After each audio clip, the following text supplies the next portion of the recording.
Та бүхний харж буй эдгээр тамирчдад нэгэн адилхан зүйл байна. Тэр нь юу вэ гэвэл өмсгөл дээр нь байгаа энэхүү лого. Хэдийгээр бие биенийхээ эсрэг тоглож байгаа ч гэсэн энэ хоёр баг нэг спонсортой. Саарл өмсгөлтэй энэ баг Германы баг, харин нөгөө нь Оросын баг. Энэ серб тамирчны өмсгөл дээр мөн адил нөгөө лого байна. Зөвхөн өмсгөл дээр ч биш. Италийн дээд лигийн хөл өмгийн талбай хажуугийн рекламны самбар дээр, Английн Премьер лигийн Челси багийн сурталгааны боршуур дээр, хэвлэлийн баг хурлын арын ивент тэтгэгчдийн лого дунд, бүр аваргуудын лигийн албан ёсны түнш хүртэл болчихсон явж байна.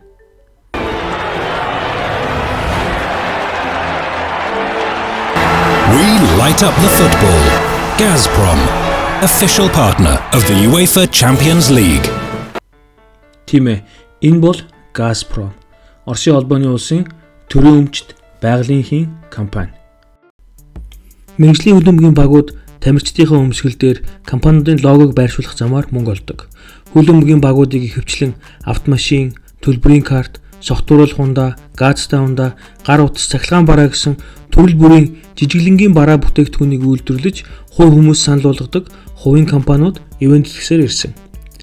Харин Газпромын хувьд хэрэглэгчид нь улс орнууд бөгөөд өөрийн үндсэн бүтээгдэхүүн болох байгалийн хийгээ бөөний үнээр нь зардаг төрийн өмчт компани юм. Тэгвэл яагаад жирийн хөлөмгийн хорхоотнуудад бүтээгдэхүүнээ зардаггүй компани хөлөмгийн спортод ингэж их хөрөнгө хаях болов? Үнгүй бүслэг зөвхөн хулганы хавханд байдаг гэдэг. Энэ компани цаад ашиг сонирхол нь юу вэ? Үүнийг ойлгохын тулд хэдэн тоо баримт харъя.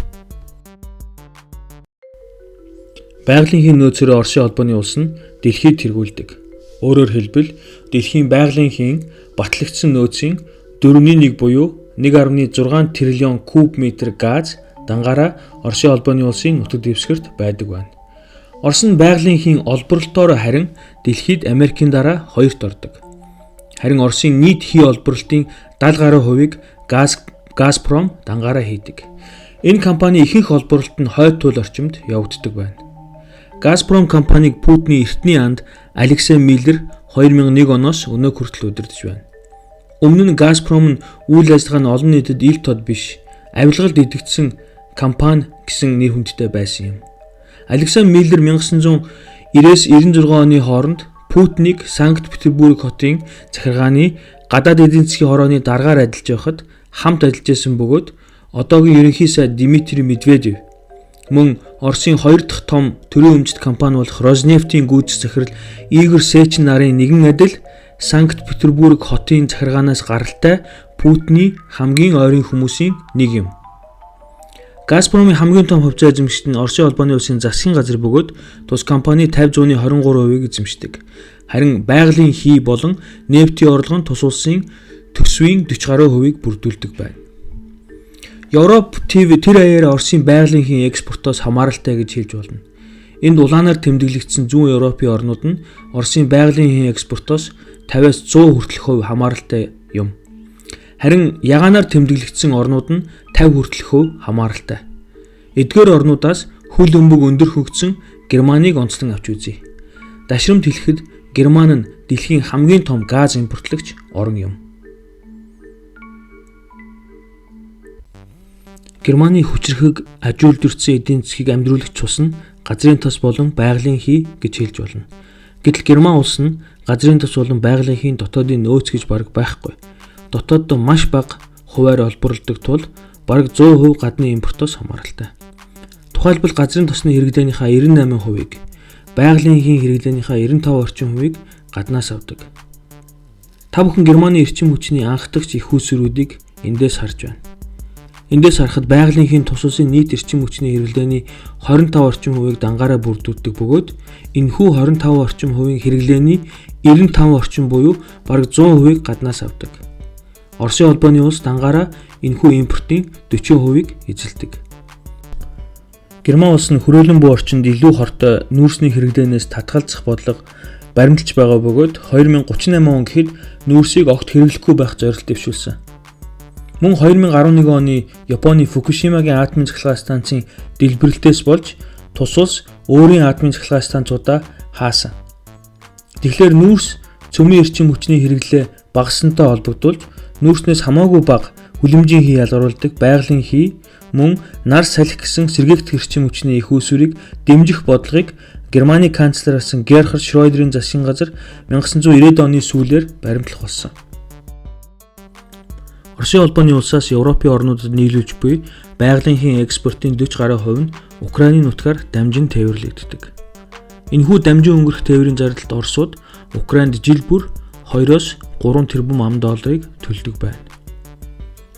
Украинчууд газар зүйн энэхүү давуу байдлаа Оростой харилцах хүзэр болгон ашигласаар ирсэн.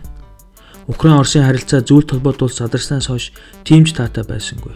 Тухайлбал 2014 онд Кримийн хойгийг Орос дахин нэгтгэх асуудлаар хоёр тал зэвсэгт мөргөлдөөн хийхэд хүрч байсан.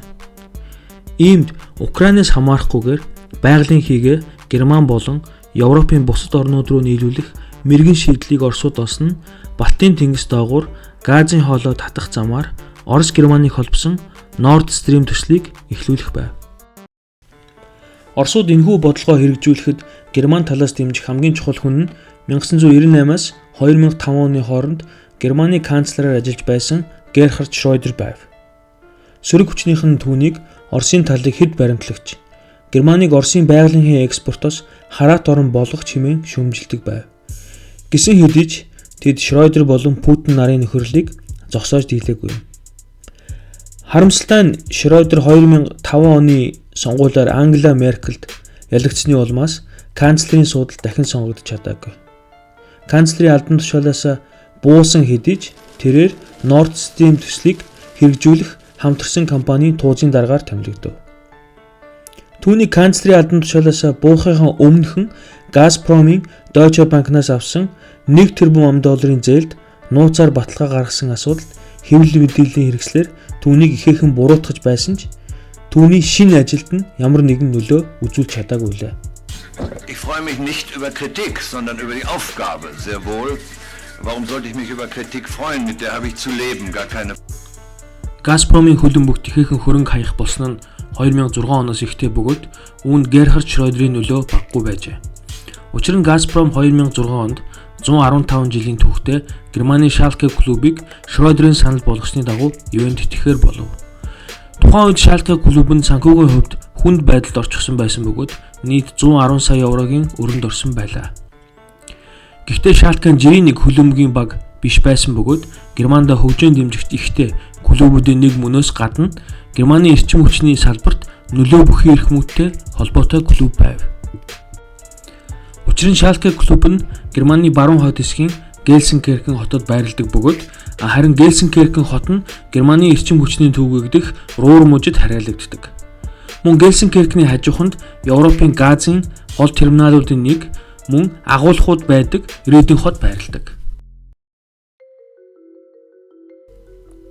Schalke-ийн Газпромын ивент итгэдэг цорын ганц хөлбөмбөгийн клуб биш байсан бөгөөд тус компани 2005 онд Санкт-Петербургийн Зенит багийг худалдаа авсан. Тэд тухайн үед дэлхийн хамгийн ирээдүйд тоглогчид болох Бельгийн Axel Witsel, Бразилийн Hulk зэрэг тоглогчдыг өндөр үнээр худалдан авах замаар багаа бэхжүүлж байв. Ийхүү Зенитийг худалдан авснаас 2 жилийн дараа буюу 2007 онд тус баг Оросын аварга, 2008 онд Европын аваргуудын лигийн цомын аварга баг болов. Schalke ч гэсэн 2010-аас 2011 оны хооронд Германы цомын аварга баг болжээ. Үүнтэй зэрэгцээд Nord Stream төсөл 2011 онд нээлттэй хийсэн бөгөөд Балтийн тэнгис доогуур татсан газын хоолойгоор Оросоос Герман руу шууд байгалийн хий нийлүүлж эхлэв. Газпром 2010 онд бас нэгэн хөлбөмбөгийн клубыг ивент итгэхээр болсон нь Сербийн Улаан уд баг юм. Тухайн үед Белградын Улаан уд баг нь бас л санхүүгийн хямралд орчихсон байсан бөгөөд нийт 25 сая орчим еврогийн өртөө болцсон байжээ. Энэ багийг ивент итгэх болсон нь бас л учиртай. Юу гэвэл Газпром 2007 оноос Сербээр дайруулан баруун Европын орнуудад газ нийлүүлэх зорилго бүхий South Stream төслийг хэрэгжүүлж эхэлсэн байна. Гэвч уг төсөл 2015 онд ашиглалтанд орох байсан хэдий ч 2014 онд болсон Орос-Украины зэвсэгт мөргөлдөөний улмаас Европын холбооноос үзүүлсэн шахалтын улмаас уг төсөл зогссон байна. Газпром Европ руу нийлүүлэх байгалийн экспортоо нэмэгдүүлэх бүхий л арга чаргыг хайж байв.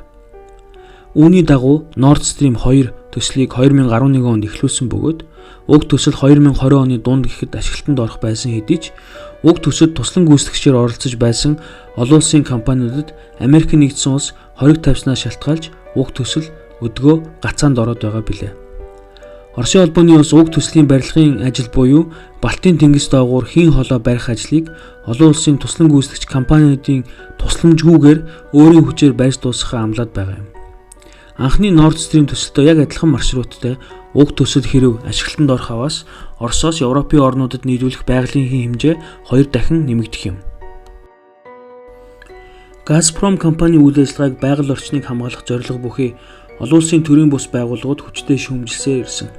Тухайлбал Greenpeace хэмээх олон улсын хүрээлэн буй орчныг хамгаалах сайн дурын байгууллагын зүгээс тус компани хойд туул орчимд явуулж буй үйл ажиллагааг эсэргүүцэж нэгэн тоглолтын үеэр хойд туулыг битгий доромжил гэсэн утга бүхий баннер буулгах замаар саад болж байв. Энэхүү үйлдэл нь тус компанийг ихээхэн ашиг олох зорилгоор хүрээлэн буй орчныг сүйтгэж байгаа компани гэсэн ойлголтыг жирийн иргэд олон нийтэд өгөх зорилготой ажиллагаа болов. Гэсэн хэдиж Газпромын хөл бөмбөгт оруулах хөрөнгө оруулалтыг тэд огтхон зогсоож чадаагүй юм. Тус компани Германы Schalke, Оросын Zenit, Сербийн Улаанд, Английн Chelsea зэрэг багуудыг ивент итгэхээс гадна дэлхийн хөл бөмбөгийн аврах шалгуулалт тэмцээн, Английн Премьер Лиг гэсэн дэлхийн хамгийн нэр хүндтэй тэмцээнүүдийг ивент итгэх замаар өөрийгөө олон нийтэд илүү ихээр сурталчлан таниулж байна. Газпромын тогтоосон жишгээр хөл бөмбөгт гадаад орны төрийн өмчт компаниуд хөрөнгө оруулах нь улам бүр нэмэгцээр байна. Та эдгээр логонуудыг анзаараарай. Etihad Airlines, Emirates, Qatar Airways нь Арабын нэгдсэн Эмират болон Катарын төрийн өмчт компаниуд. Тэд хөл бөмбөгийн фэнүүдэд зөвхөн нислэгийн тил санал болгоод зогсохгүй, өөрийн орны нэр хүнд, имижийг хөл бөмбөгөөр дамжуулан өргөхийг хичээж байдаг. Цаашд бид Оросын төрийн өмчт байгалийн компани, Дубайн төрийн мэдлийн иргэний эсхийн компанитай, эсвэл Катарын улсын компани, Эмиратын төрийн компани эзэмшдэг багийн эсрэг тоглох тохиолдлуудыг олон харна. Эдгээр баян компани мөнгө тэдгээр багуудыг томоохон тэмцээнүүдэд авраг болоход мэдээж тусалдаг. Харин үүний цаана Газпром гэх мэт үндэстэн дамсан томоохон компаниуд өөрийн үндсэн бизнесээ саадгүй явуулсаар байдаг. Өөрөөр хэлбэл бид цаашдаа хөл бөмбөгийн ногоон талбайд мэргэжлийн багууд хоорондын цэвэр спортын өрсөлдөөнөөс гадна мөнгөтэй баян улсууд хоорондын нэр хүндээ өсгөх гэсэн давхар өрсөлдөөнийг харсаар байх болно.